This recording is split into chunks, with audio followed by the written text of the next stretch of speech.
One of the big goals in real estate is only to work with listings. Now, with being over 15 years in the real estate industry, I've learned and also created a few hacks to make sure I can get listings at the cheapest price, plus even get listings that I didn't expect in the first place. So let's talk about that. And the first listing hack I've been using for quite a few years, I call this the 2-card business hack. Now, there's a couple of variations to this on how I do this. The first way is, the simple is that when you're working with buyers and you're going around showing property, now sometimes these are buyers who are listing your home with you and then they're looking to buy a house. Regardless, these are buyers. You're going around showing property. I oftentimes like to leave 2 business cards on the actual listing when I leave. Now, 2 different things here. The first thing is it could just be 2 business cards as though you showed it twice. Kind of unbelievable, but kind of believable just because obviously the seller will know if you've shown it twice just based on record keeping, of course. But the other thing that I love about it is that oftentimes the back of my business card is actually an advertisement for listings. And so a lot of times I'll leave both my front one, and then my back one with the actual advertisement. Because a lot of times I don't really trust people that they're going to look at my card and they're going to put it away. But if I can leave both at the same time, they're both going to look at both sides because they're both there, and they can kind of see what I'm about. And if I have a push or kind of like an advertisement about the listing. Now, obviously, I'm not saying that we're going to go after listings because they have an exclusive, but what I am saying is that you can often advertise your listing packet, your presentation on the back, or is knowledge about you, some sort of, let's say, asset or some sort of value you can offer that listing that maybe other agents can't, whether it's your niche or your experience. I'll let you decide that one. And obviously, we don't want to advertise to other agents' listings, but in the case that this listing doesn't sell, I want to make sure that I have my name in the ring when it comes to that next listing, of course. So oftentimes when I do the 2-card, it's usually 1 card, my face, of course, what I do, my obviously phone number, the whole thing, typical business card. The other side is usually an advertisement for, not to say, let me get your listing, but some sort of value or asset that I can offer them, they can download and start maybe being part of the whole Philip Shepherd ecosystem of what I offer to my clients. Now, the other hack I want to add to the whole 2-card business card thing is, one thing I've done in the past is just have a regular business card, and on the back of it, write a little note, and you can kind of pre-write these if you so choose to, but write, "Your home is beautiful, loved it so much, thank you," and then put your name and put it there. Now, this has actually worked a lot of times because they'll actually keep that card because it's direct feedback saying that your home is beautiful. And then when the time comes that if the home does expire and they don't have another list agent, oftentimes they'll go back to me because I made that extra effort to write a little note and leave it for them to say how beautiful their home is. And so that's one little trick I've liked to use. And obviously, I would like to believe the home was beautiful. And that's up to you if you want to leave that kind of note in a questionable destroyed home, so to speak.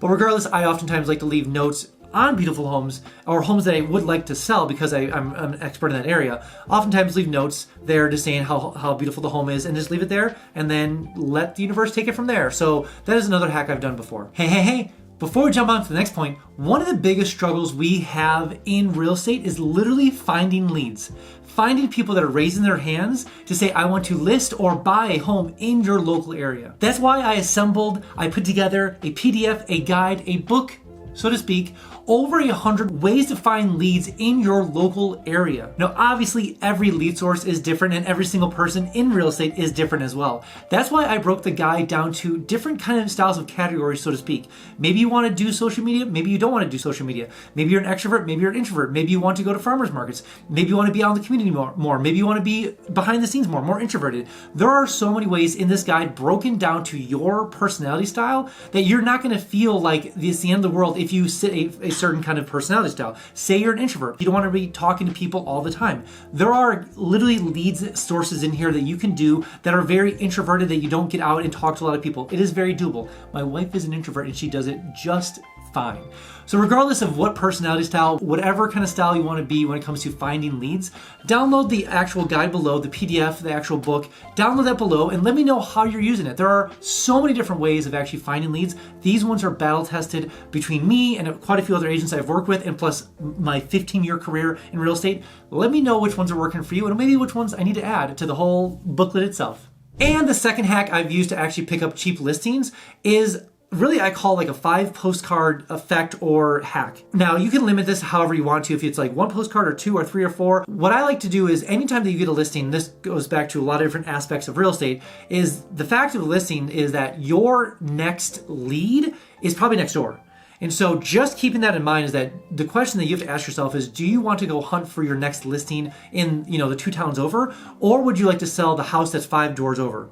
We all know the answer. The cheapest lead is 5 doors over. The next house you're gonna sell is 5 doors over. Now, oftentimes what I like to do is actually create multiple postcards ready for the adjacent neighbors next door. Now, you can limit this or scale this like I mentioned before. You can do 2, 3, 5, 1, I don't care. But as many touch points as I can have with the next door neighbors with purpose and reason, I like to do. So oftentimes you could send out if you have a listing, we have a just listed postcard. We have an under contract postcard. We have an inspection postcard. We have a closed postcard. We have a new neighbors postcard. However you want to do that is fine for you. Now I'm going to put a couple hacks here in this. Now let me explain the reasoning behind this. Is the more postcards you can put out, it really does show that you are an expert, you're a professional in that area. Now, because the reason being is because if they have a first postcard with like just listed, they have an under contract postcard, they have an appraisal not appraisal, but if you want to do that, sure. If you want to do it we're about to close postcard and then a closed postcard and then a meet your neighbors postcard, you probably want to check with the buyers beforehand. But regardless, if you have all those postcards available, then you can sell, then it's just common knowledge to be like, oh, we get another 6th postcard or 5th postcard or 4th postcard from Philip explaining the value of my home, of how fast they closed this one, how much value is there, and this could be you. That's the lead up. So there's no question that you are the expert because you've kind of almost done this sales letter, kind of like lead gen postcard situation that you're leading up to the final ask, which is, I did this for your neighbor, I've shown you the process, therefore I can do it for you. Pretty simple. Now, the reason I love this method is because it's so dang cheap, and I've made it so dang cheap in a lot of different ways. The first hack, if you're thinking like, Philip, this is going to cost me a lot of time and money. Well, it might cost you some time, but I have some hacks to save you some hours here. Money, yeah, it'll be pretty cheap. I do promise you that. So first thing is that postcard stamps are about 53 cents, times it by 30, 40 postcards. You can kind of do math. It might cost you about $20 per thing times 5. But realistically, there is going to be a house sale out of that. So if you spend, let's say, $200 on postcards, it's $200 of intentional postcards with neighbors next door. That's great. And you have credibility because you're building it up over the course of time. So they're kind of warm to hot clients because you can see that they're probably going to sell in the next 1, 2, 3 years. And they should be able to use you because you did the house next door. Anyways, should cost you about $200 if you do about 40 to 60 postcards. Total when it comes to if you do 5 postcards. If you want to shrink it, totally up to you. One hack of all this I recommend is using DocuCopies, which I've mentioned, .com. Do one side postcard, meaning like if you want to do a advertisement of what you offer, etc. The other side is something you print directly actually at your local brokerage or your home printer. Do 4x6s, they're incredibly cheap. Just this way you can have your 1 through 4 postcards. You can order 1,000 a piece. The typical advertisement, we have under contract, we have this, we have this, we have this. Flip side, we have the house, we have the photo, we have the image, we have the address, yada, yada, yada. This way you can customize each one for each house and it becomes incredibly cheap and efficient. So you don't have to like outsource your postcards every single time because that can become quite expensive. So just keep that in mind. And you can do more per person. Like if all I could afford was $200 and I can only send out 100 postcards or even like 50 postcards based on $200 based on postcard sendings, or I can send out 500 postcards and it costs me the same amount of money, I'm going to choose the 500 postcards because those are hot leads. 500 over the course of like 3 to 4 or 5 postcards. So regardless, do 4 postcards one-sided, then actually print on the other side.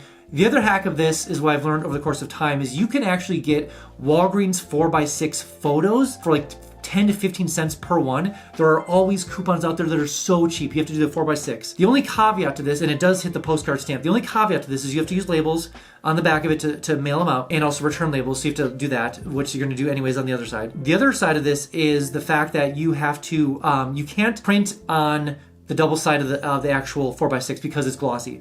It never works. I've tried it thousands of times, thought I could do it, be tricky, it doesn't work. So you can only print on one side, but Walgreens does the printing for you. You print them off, go pick them up that day, postcards, labels out the door, super easy, super cheap. So keep that in mind if you're kind of in a pinch or you don't have as many listings, you can kind of do as a kind of a side hack, obviously as well. And use Canva to actually design. It's super easy. And the third hack I've actually discovered to find the cheapest listings. Now this isn't to require the simplest and cheapest method, is just door knocking on the actual neighbors next door. You have the authority, you're the listing agent, you can invite them to an open house, you can offer them something, like you can offer them, you can offer them obviously a CMA, which is a comparative market analysis for anyone who's not knowing the terms. Basically saying like, hey, based on the future sale price of this one and based on the comps over here, you can sell your house for this price. Everyone loves real estate talk, no matter what it is. If they own a home, they love real estate because their asset, their money is all wrapped up into their home. It is super important to them to make sure values keep going up, the neighborhood stays clean, that they don't have any weird stuff going on, that their value doesn't go down. Everyone loves real estate. So just know you're doing them a service by going around telling them that the house is in the market. Here's the things you offer. Here's some assets you can do. I'll keep you updated with all the cool things happening in the neighborhood when it comes to this house for sale. We'll love you at the open house. Come greet me, hang out, let's go see this, yada, yada, yada. Get them to the open house and just go around knocking on doors and letting them know what's happening in their neighborhood. I can almost guarantee you no one's gonna be upset, no one's gonna be annoyed, because once you say you're real estate, your neighbor's house is selling next door, they're like, tell me more. That always turns heads. So regardless, just keep that in mind. But I do admit, do it quicker, put the sign up and then go knock, because you don't want to let the sign get up there. Everyone hit Zillow. They go see the house with a different agent. They go to a different open house that you didn't do yourself. Do yourself a favor and go right away. As soon as you put the sign up, you're knocking on those doors.